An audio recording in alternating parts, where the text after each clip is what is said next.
Hear me out, guys, because this one is big.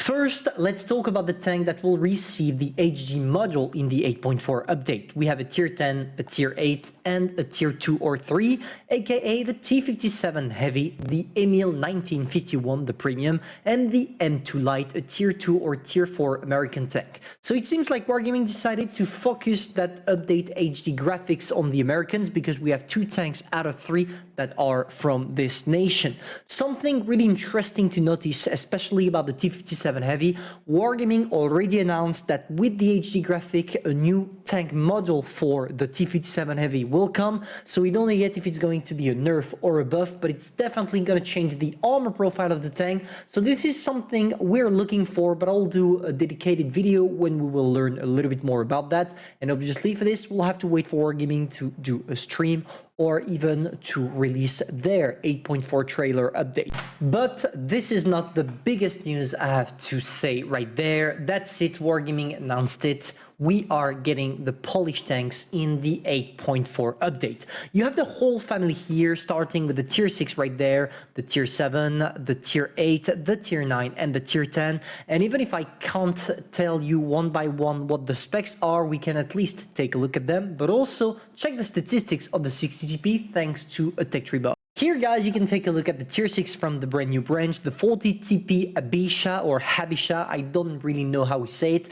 And you can expect it to have literally no armor, maybe here be able to bounce, but that's it. And have a good gun featuring maybe a good mobility because, yeah, the armor profile of that thing seems to be quite low. The tier 7 from the branch is called the 45TP Habisha. And with it comes something special. Maybe you already saw it, but yeah, we gotta talk about that freaking gun, guys, because we're getting a derpy tank. And this is awesome because if we have a derpy tank, it means that we're going to do a lot of damage and that probably that this tank is going to be crazy at trolling the opponents, which makes it definitely a tank you want to keep in your garage and maybe why not enrich. But we'll have to wait for it to be released in order to know the statistics. But it seems to have armor and a derp gun, so maybe you're going to have a really horrific accuracy. On top of that, maybe a bad mobility. But hey, if you have that trollish gun, I'm sold. To continue our quest, guys, we have to switch to Instagram because that's only there that they reveal the tier 8 and the tier 9 of the branch.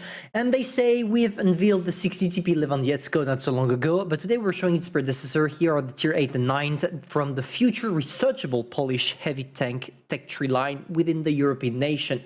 So there we go, we have the 53TP, which seems to have a 400 alpha damage gun, the exact same as we have on the Russian, so maybe you can expect not the best accuracy, maybe also a good armor profile overall featuring a cupola right there. So yeah, you can expect something that will be good in all down with a good mobility and overall a good armor profile, because Wargaming already announced that those tanks were pretty versatile on the battlefield, and yeah, maybe for the best or for the worst. Finally, the mighty tier 9 of the branch, which looks exactly like the 50TP prototype, but that seems to be a more advanced prototype, or at least a different kind of prototype, the 50TP. And yeah, I'm not even gonna try to say this in Polish because otherwise I'm gonna completely destroy the name. But this thing looks like we took the turret of the 50TP prototype, we press zoom on it, made it bigger and put it on the exact same hull. That's it. I don't know if it's going to be good or not, but it seems at least interesting. And if it has the same specs as the collectible we have currently in an event, then yes, I'm definitely looking forward to play this thing. Now, luckily for us, as we have the tech tree mod that you can find pretty much on the internet quite easily, we have the possibility of taking a look directly at the 60TP. I want to remind you that this thing right there is the tier 10 Polish tank that seems to have one of the biggest guns I've ever seen mounted on a tank. It looks even bigger than the one we have on the 1E3 though.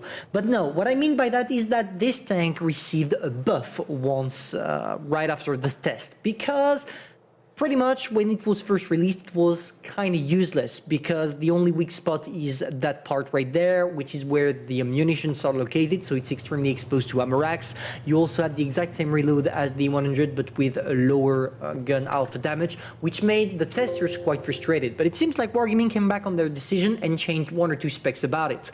The only thing that still quite sucks about it is obviously the gun dispersion, because the accuracy is horrific. The penetration is fine, 258, 330 with your your gold shell, and the average damage got increased. At first it was 560, now it came up to 600, so it's definitely going to be a good contester to the 100 and the VK7201K because of this special thing. But I want you to keep in mind that the reload time is still the exact same as the one we have on the 100 and the VK for a much less alpha damage. But you're gonna see right after that there is a big news about them that will make them definitely more worthy than both the 100 and the VK.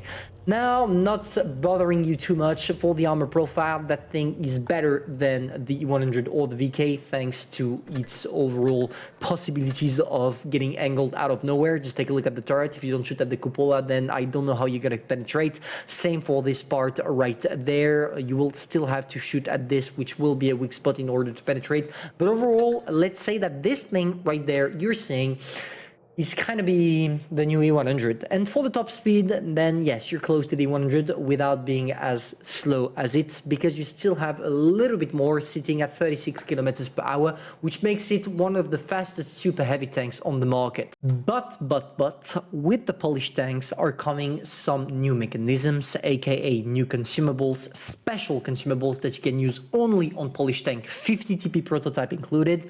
And you have pretty much all of them sitting right there.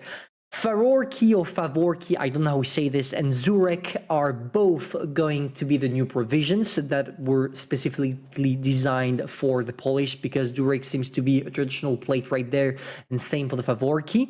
And for the gear oil and improved gear oil, you will see that it's about the engine, but let's take a look at the description. So I did a little bit of a montage for you to be able to see what the specs were all about. As you can see, Favorki and Zurek are just the provisions, so nothing new here. Gear oil, on the other hand, and improved gear oil will allow you to go 2 kilometers faster at the front and the back also, and the improved one 4 kilometers frontward and 4 kilometers backward, which implies that if you're using improved gear oil, for example, on your 60 TP, you will not go at 36 kilometers per hour, but 40, which makes it a really fast super heavy tank. You also have the possibility of using the improved gunpowder, which will give you 35% more shell velocity. So I guess that if Wargaming is putting that on those tanks, they must have an horrible shell velocity, but I'm gonna wait for it to be released to confirm that. And finally, probably the most interesting, the tungsten shell. That improved the damage variation from the regular 75%, 125% range to 105 to 125% for 25 seconds. But what does this mean? Is 750, which is equal to 125% of your average damage per roll. Average damage per shot, maybe it's better to say it like that. And this effect is going for 20 seconds to increase not your max roll, so your max roll will still be 750, but the lowest roll you can do will be 105% of your alpha damage roll or your average roll, which is 630 based on my calculation, which are necessarily true because I did them using a tabulator.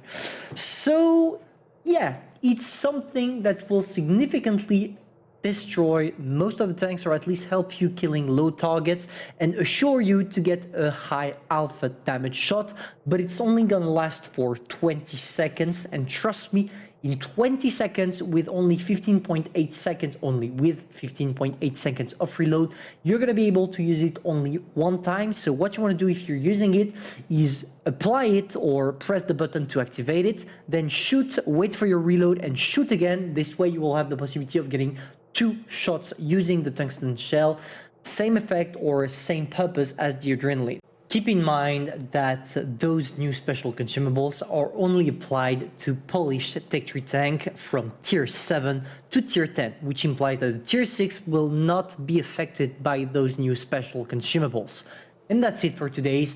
That's it for the 8.4 update. Obviously, more will come. For example, maybe the Canon d'Assaut, the brand new tier 8 French tank destroyer that will possibly be sold during that update, many other premiums, but as we can't have any confirmations on those, I'm not going on that path, and I'm just gonna tell you what I know for sure. So if you enjoyed, feel free to subscribe, like, and share, and tell me if you're excited for the 8.4 update. Personally, I'm glad they are finally adding a new Tech 3 line. It's always a good feeling, you know, when you have the possibility of grinding things. So yeah, see ya.